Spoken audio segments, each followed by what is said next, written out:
fans and baseball fans alike. It's the professor to give you a breakdown of Cubs baseball, Indiana baseball, and everything here and in between. So let's get into it. So I'm going to start off with the Cubs. Going back to mid last week, I was on the road, but here are a couple of the updates that were populated in the news. So Suzuki was placed on the IL dating back to March 22nd. Like I said, he's going to get his first start with the AA Smokies in Seaverville.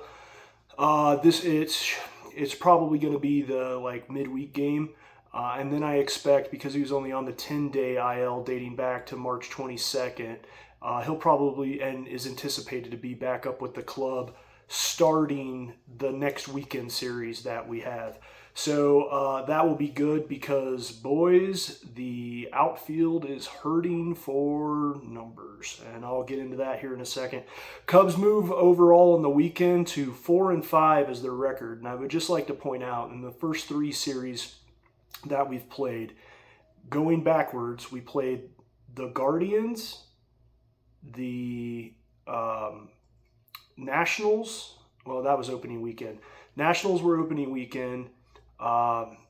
The Angels, and then the Guardians. And these are teams that are likely to finish, PECOTA standings will back this up, likely to finish last within their divisions. And we are under 500 against teams that are projected to finish last in their division series, which that points out to the fact that the Cubs right now, with a 4-5 record, are in last place in the NL Central, favored to win 88 games and win the NL Central. So up is down, left is right. Dogs and cats are living together. It was pretty bad weekend for the Cubs again.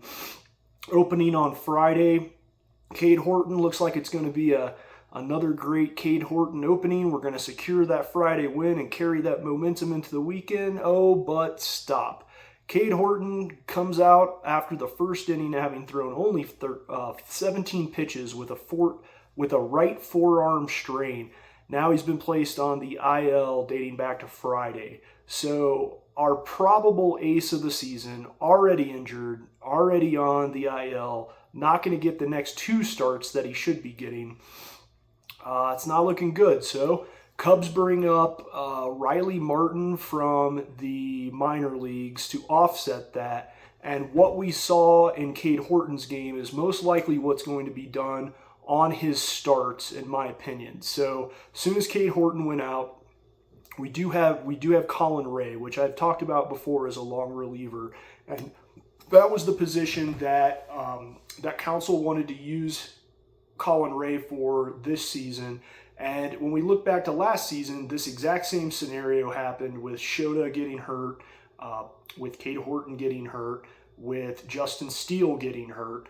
And Colin Ray ended up eating up 27 starts during the season. And so I project that Colin Ray will now slide into Cade Horton's starting position in the number two position from here until Cade Horton comes back. But yeah, terrible news for the Cubs when we already have a struggling starting rotation, a monstrously not good bullpen. Now we're taking one of probably the best bullpen reliever we have. We're throwing him back in the starting position just like last year. This looks just like the second half of last year. Not a big fan of it. Cubs lose the series to Cleveland, having won one game, losing Friday, winning Saturday, and losing today. We do win the Saturday game, or the first game behind. Saturday's game was actually postponed, so it was a doubleheader today. Behind Edward Cabrera, he actually looked right now as he's our best pitcher. He went 5 1/3 innings. He had no runs scored against him. He ended up combining actually with multiple short relievers to throw a no-hitter. So it was a combined no-hitter. Cubs win 1-0. But what you see there again is a lack of offense. So just able to squeak out one run. Luckily, it was enough to win that ball game. Cubs lose with Shota Imanaga on the mound 5-6, and a majority of those runs came towards the end of the game. Imanaga gives up or goes 5 innings pitched, gives up 3 hits, 1 earned run, 1 run, currently sitting at an ERA of 4.5. So the 2 pitchers that we have that are under 4 would be Edwin Cabrera and Cade Horton. Cade Horton now on the IL. So that's not necessarily a good thing. Now when we talk overall the Cubs pitching staff sits right now with a 3.6 ERA. Not terrible, but you're seeing a lot of these low-scoring runs that the Cubs offense just cannot get going against these, again, subpar, not projected to finish anywhere in their division. First 3 series look just as bad as spring training. We're carrying over a lot of the hangover from spring training.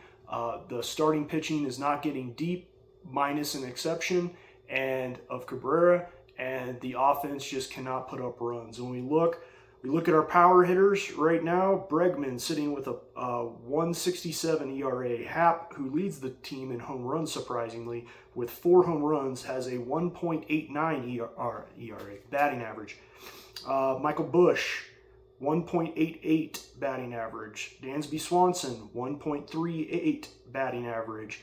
And Moises Ballesteros, our DH, 1.50 batting average. So these are the big hitters that we're expecting to, put those runs across the plate, and they're currently hitting less than the Mendoza line. So I don't know what's happening. The pitching staff not looking good, hitting staff not looking good.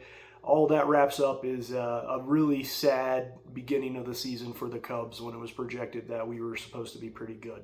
So we'll move on from there. Cubs go this week. Actually, I have to double check who they play. I didn't look at that before.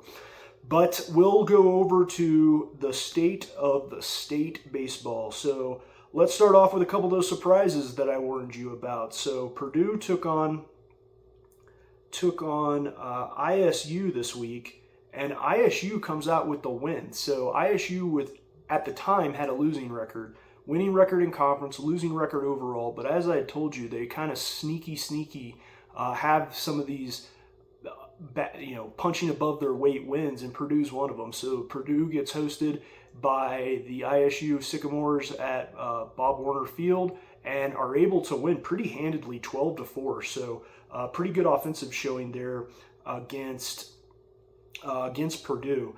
Overall, this weekend, they did take on UIC. They won their series, and that was a conference series. They have moved above the 500 line overall. They're now 16-15 and 6-3 in conference. So not bad for the Missouri Valley record. Still some work to do. They probably wish they had some games back for a lot of those. Heck, they didn't play their first home game until the week before last. So looking forward to playing at home and some more conference games to hopefully bolster that record and get it up. They beat UIC. They beat Purdue, a team that's top 4 in the Big Ten right now overall records, and they put 12 up on Purdue. So they put 20 against UIC on Friday, 10 against UIC on Saturday, Thursday, Friday, and then Saturday's game they lost today. But that's pretty crazy. But ISU sitting right now with a 5-1 record in the Big Ten. So keep that in note as we move on down the line. We're going to look at next IU. Oh, poor IU. IU plays the midweek game against University of Evansville, and they lose 4-5 in a walk-off from Evansville, who's near the bottom of the Missouri Valley Conference. So the Missouri Valley teams are beating up on the Big Ten teams in state, which is crazy because right now they're undefeated against the Missouri Valley against the Big Ten. So that's a wild statistic for anybody, very one-off. The Hoosiers came into the weekend series against Rutgers on an 8-game losing streak. They do, however, turn that around and win two out of 3. winning the first game 11-0, losing the second game 6-9, taking the final game 8-2. That moves them to an overall record of 12-19, 7 games below 500, terrible, and 5-10 in the conference, or way below 500, 5 games below 500. So as I said, in conference right now, ISU is better than both Purdue and IU, which is kind of wild. Move over to UE just because they played Purdue this week, and I've highlighted them. They ended up taking on in conference Bradley this weekend, and of note, Purdue plays their midweek game against Bradley, so Bradley has an opportunity to take another road game against Purdue and West Lafayette and try to get the Missouri Valley Conference up over the Big Ten 3-0. So we'll see. But they play Bradley, lose Friday's game, or Thursday's game 2-5. Friday's game they win 12-3, and they take Saturday's game 9-4. So they win that series. That moves them overall to 10-19. And a 4-2 in conference. So UE has a winning record in conference, and so does ISU at equal number over 500. So 2 games over 500 for them in conference, and 3 games over 500 in conference for ISU. And then of note, I took a look because I wanted to look out. You know, one of the things that I hadn't covered was USI baseball, and I took a look at their stats, and surprisingly they had been doing really well, and I had failed to cover it. They were going into this weekend series, they were 18-11 overall record with a 3-3 Ohio Valley Conference. So they were at 500 in their conference, and I must have spoiled it by looking at their stats because they end up losing to Southern Illinois University Edwardsville. They lose that series, winning 1 game, losing 2.